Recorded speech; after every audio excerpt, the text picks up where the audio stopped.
आत्मा ही सबका आश्रय है। जगत का ब्रह्मत्व केवल उत्पत्ति और स्थिति काल में ही प्रज्ञान को छोड़कर ना रहने के कारण नहीं है, अपितु प्रलय काल में भी है। जिस प्रकार जल, बुद्ध और फेनादि की सत्ता जल को छोड़कर नहीं है, उसी प्रकार प्रज्ञान से भिन्न उसके कार्य और उसी में लीन होने वाले नाम, रूप और कर्मों की भी सत्ता नहीं है।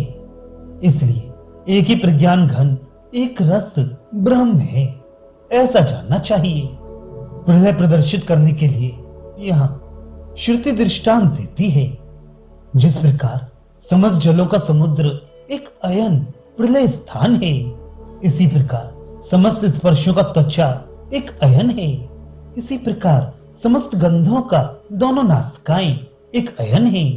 इसी प्रकार समस्त रसों का जिह्वा एक अयन है। इसी प्रकार समस्त रूपों का चक्षु एक अयन है। इसी प्रकार समस्त शब्दों का श्रोत्र एक अयन है। इसी प्रकार समस्त संकल्पों का मन एक अयन है। इसी प्रकार समस्त विद्याओं का हृदय एक अयन है। इसी प्रकार समस्त कर्मों का हस्त एक अयन है। इसी प्रकार समस्त आनंदों का उपस्थ एक अयन है। और इसी प्रकार समस्त विसर्गों का पायु एक अयन है। इसी प्रकार समस्त मार्गों का चरण एक अयन है। और इसी प्रकार समस्त वेदों का वाक्य एक अयन है।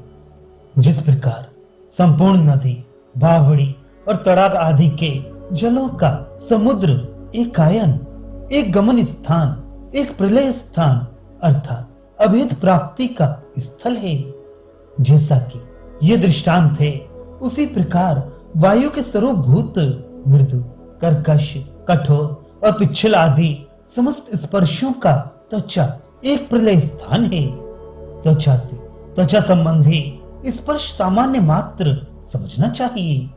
उसी में समुद्र में जल के समान स्पर्श विशेष प्रविष्ट हैं। उसके बिना वे सत्ता शून्य हो जाते हैं, क्योंकि वे उसी के संस्थान मात्र, पृथक आकार मात्र थे। इसी प्रकार वे त्वक शब्द वाच्य स्पर्श सामान्य त्वचा के विषय में स्पर्श विशेषों के समान, मन के विषय सामान्य मात्र रूप मना संकल्प में प्रविष्ट होकर उससे पृथक सत्ता शून्य हो जाता है। इसी तरह मन का विषय भी बुद्धि के सामान्य विषय मात्र में प्रवेश करके उससे पृथक नहीं रहता, तथा विज्ञान मात्र ही होकर समुद्र में जल के समान प्रज्ञान घन पर ब्रह्म में लीन हो जाता है। इस प्रकार परंपरा क्रम से अपने ग्राहक इंद्रिय के सहित शब्द आदि के प्रज्ञान घन में लीन हो जाने पर कोई उपाधि न रहने के कारण लवण खंड के समान एक रस अनंत, अपार, अखंड प्रज्ञान घन ब्रह्म ही रह जाता है। अतः एकमात्र अद्वितीय आत्मा ही है, ऐसा जानना चाहिए।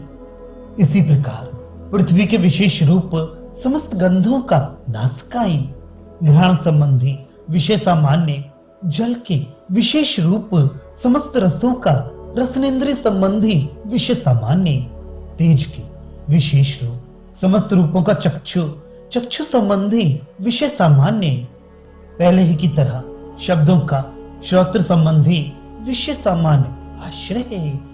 इसी प्रकार श्रोत्र आदि विषय सामान्यों का मन के विषय सामान्य रूप संकल्प में, मन के विषय सामान्य का भी बुद्धि के विषय सामान्य रूप विज्ञान मात्र में, और फिर विज्ञान मात्र होकर प्रज्ञान घन परमात्मा में लय हो जाता है।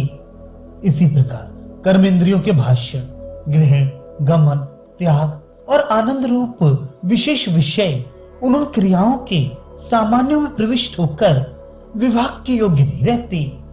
जिस प्रकार के समुद्र में गए हुए जल विशेष वे सारे सामान्य प्राण मात्र हैं, और प्राण प्रज्ञान मात्र ही हैं। कौशिक की शाखा वाले कहते हैं, जो प्राण है वही प्रज्ञा है, और जो प्रज्ञा है वही प्राण है। शंका, किंतु यहाँ सर्वत्र विषय का ही लय बतलाया गया है, इंद्रिय का नहीं, सो इसमें क्या कारण है? समाधान, ठीक है, किंतु श्रुति इंद्रिय को विषय की सजातीय मांगती है, अन्य जाति वाली नहीं। विषय का ही अपने ग्राहक रूप से जो अन्य स्वरूप है उसी का नाम इंद्रिय है।